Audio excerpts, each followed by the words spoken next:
Hi, this is single pot spinach rice recipe. First, blanch spinach and coriander in hot water for 2 minutes. Later, transfer it to cold water, then blend it with green chillies and pudina to make a smooth paste. In a pressure cooker, heat ghee, add cumin seeds, mustard seeds, and a pinch of hing. Saute onions until golden brown, then add ginger garlic paste to it, let it fry.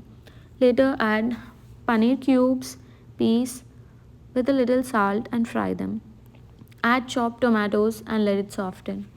Then add spinach paste as required. Then add water, coriander powder, salt, garam masala. Then add the soaked basmati rice and close the lid and let it pressure cook for 2 whistles. Let the pressure release naturally, fluff the rice, and the rice is ready.